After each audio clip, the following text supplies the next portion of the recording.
Une fonction exponentielle est une fonction de la forme f de x égale a à la x où a est un nombre réel, a est plus grand que 0 et a est différent de 1. Dans cette expression, on dit que a est la base de la fonction exponentielle. On pourrait avoir par exemple f de x égale 2 à la x ou encore f de x égale 2 exposant moins x qui est égal à 1 demi à la x. Quelle est l'allure graphique des fonctions exponentielles?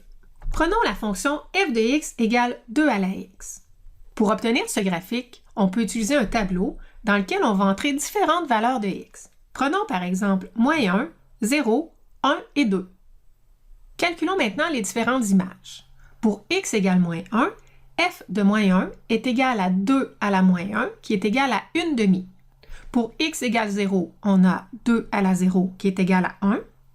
Pour x égale 1, 2 à la 1 égale 2. Et finalement, pour x égale 2, on a 2 à la 2 qui est égal à 4. En mettant les points moins 1, 1 demi, 0, 1, 1, 2 et 2, 4, et en les reliant, on obtient la courbe en rouge.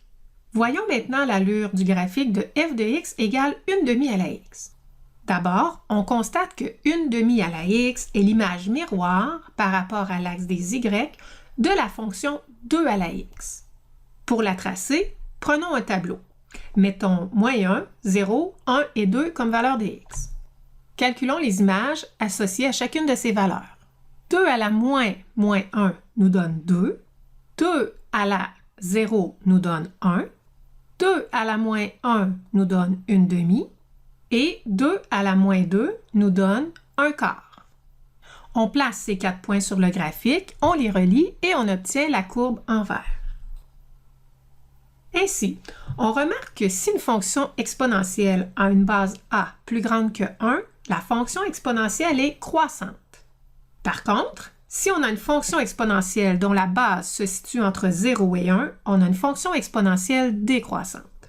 Notons maintenant les différentes caractéristiques de la fonction exponentielle croissante. Bien, on voit que le domaine est donné par l'ensemble des réels, que la fonction exponentielle est une fonction strictement positive. Ainsi, les images se situent toujours au-dessus de l'axe des x. Effectivement, on constate qu'il y a une asymptote horizontale en y égale 0. En ce qui a trait à la fonction exponentielle décroissante, eh bien, les caractéristiques sont les mêmes. Le domaine est donné par l'ensemble des réels, la fonction exponentielle décroissante est strictement positive et il y a présence d'une asymptote horizontale en y égale 0. Soit f de x égale e à la x, la fonction exponentielle de base e. La base e est appelée nombre d'Euler.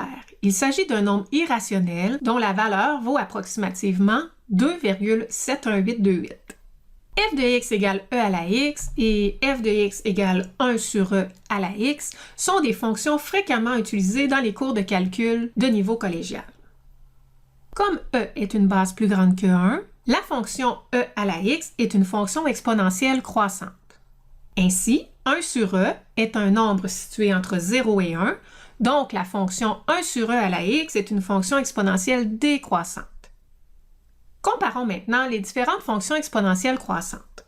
Ainsi, on a 2 à la x, 3 à la x et 10 à la x. On voit que plus la base est grande, plus la fonction exponentielle croît rapidement. Il en est de même pour les fonctions exponentielles décroissantes.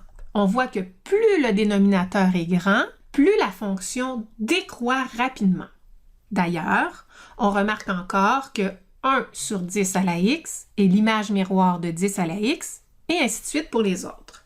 On note aussi que toutes ces fonctions se rencontrent au point 0, 1, puisque 2 à la 0, 3 à la 0, 10 à la 0 sont tous égaux à 1.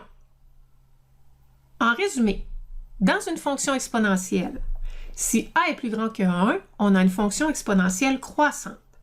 Si a est entre 0 et 1, on a une fonction exponentielle décroissante. La fonction exponentielle est une fonction strictement positive et possède une asymptote horizontale en y égale 0.